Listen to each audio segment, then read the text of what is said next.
Hi, I'm Alex Archbold, and I've been buying and selling antiques since I was 9 years old. From basements to scrapyards, I'll look just about anywhere I can to find lost antiques and collectibles. And sometimes I'll go big and buy everything. With my wife and kids, we run an antique shop in Edmonton, Alberta, Canada, filled with some of the most unique items we can find. I never know what's going to happen or who I'm going to meet. This is our life, this is our adventure, and this is Curiosity Inc. I'm home, honey.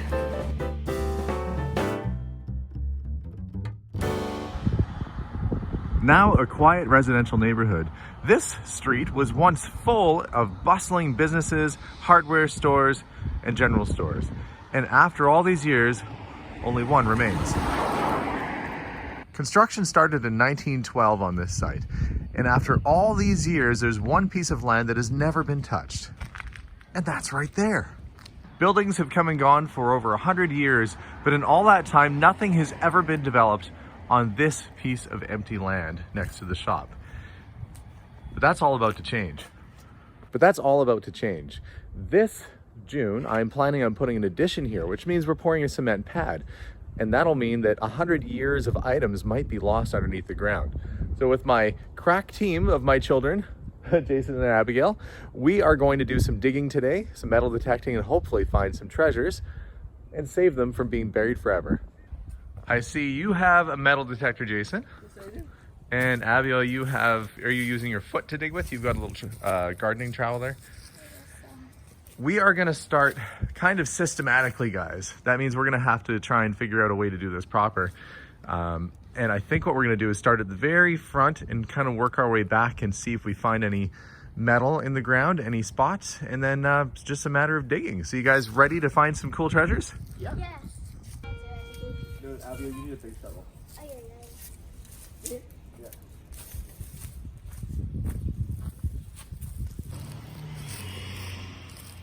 Okay, we've had the metal detector down just for a minute. We're getting a reading. It's almost right at the surface. It's right in this area right here. You have to go too deep. So let's move the pile over. I think it's in that little. Oh, I think this is it. It's in here. You got it out. So now you got to see what it is. So you got to use your hands. Get messy. Oh, is that it? That little piece right here? Oh, is that a little piece of metal? Yeah. Can you check the Yeah. piles? Let's see what it is. It's like a. Does it have any writing on it? No, I don't.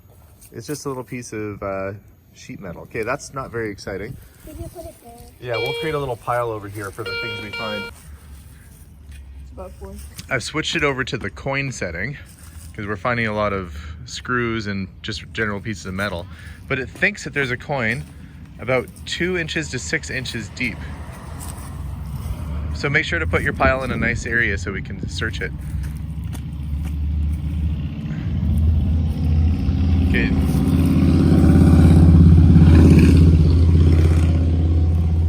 What's that?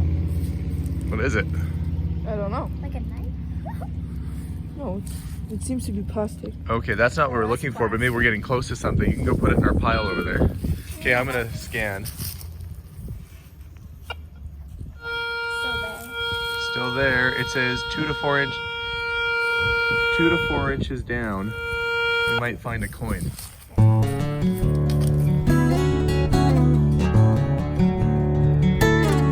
Okay, now sadly at this point we had to stop metal detecting because a rainstorm kicked in. We may revisit the site down the road, but sadly we really didn't find a whole lot of stuff. There was a couple buttons, no treasure, nothing, but you'd think in 100 years of being a store that something is buried just below that surface, so I think this will call for a round 2. But now I've got some errands to run.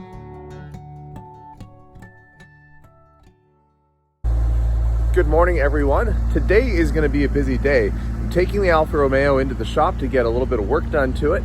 After that, I have an adventure to go on. I have a pick, but I can't be too long because today is my 17th anniversary with my wife, and I definitely don't want to be out basically around finding antiques for the entire day.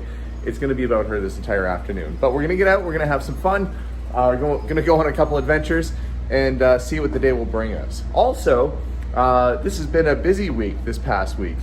I ended up selling my little BMW Isetta, which is good news because that works with my plan of trying to pay down debts as much as possible to get ready to maybe pour a foundation at our shop. So things are progressing, things are moving along. Let's see where this day takes us, and who knows what we're gonna find. And this little Alfa Romeo is proving to be just a great little car. It drives and handles fantastic. But when I took it in for an inspection the other day, they said that the ball joints were a little bit worn. So we're gonna get those replaced and should have it back before too long.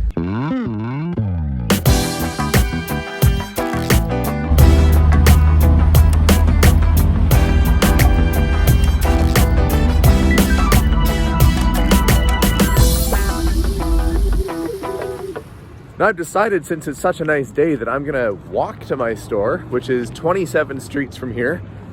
Probably take me about 45 minutes or so, but you know, it's good to get out, get some fresh air. I just have to make sure that I'm at this next location by 11 a.m. so I don't want to be late. So I do have to walk with a little bit of speed.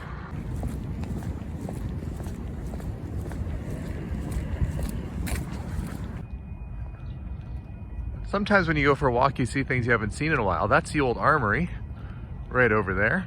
Used to be used by the Canadian Forces, military. Now it houses a museum and some government offices. Kind of a cool looking old building. I guess I left Little Italy, although there's a pizza place that is also Vietnamese. This must be the crossover district. This part of town isn't the best, why there's hookahs on every street corner.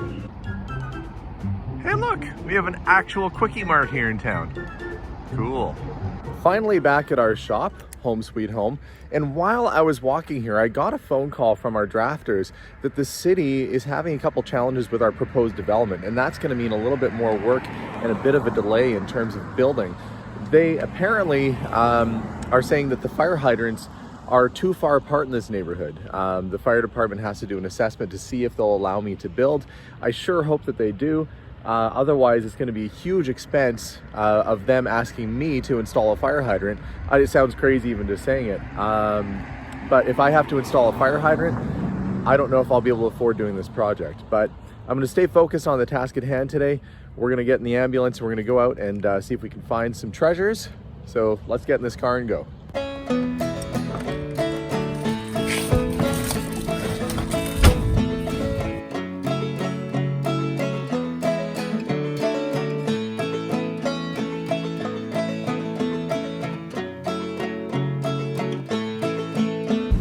I'm trying not to let the challenges with the city get me down right now. We've been through worse. We had to rezone the building. I had to stand before the mayor and city council. We overcame that challenge and we're in this building and the zoning is correct. I basically have another hurdle. That's all it is. It's another hurdle of one of life's many hurdles that we face. And I'm not gonna get stressed out about it until I know more of what I'm facing. But for now, we're headed out to this acreage. Lady is going to be moving. I believe her husband has passed, and there's a lot of items on the property that she wants to sell, including machinery and vehicles and possibly motorcycles. I don't know what's going to be there, but we're going to have a little look around and see what we can find. But I have to be quick about it too. I don't want to spend hours and hours out here. I'm giving myself about an hour time frame to hopefully find some antiques, make a deal, and then get myself back home. So, any luck? It's going to be a good day. In 350 meters, the destination is on your right. Incidentally, I am wearing a mask while I do these visits because I want to be as respectful as possible. Replica Harley Davidson pictures, but maybe that means that somebody's into motorcycles. Okay, well, we've got a Gottlieb Far Out pinball machine. They don't really know if they want to sell it just yet, but what a cool piece. 1974, great kind of psychedelic graphics. It's a 4-player.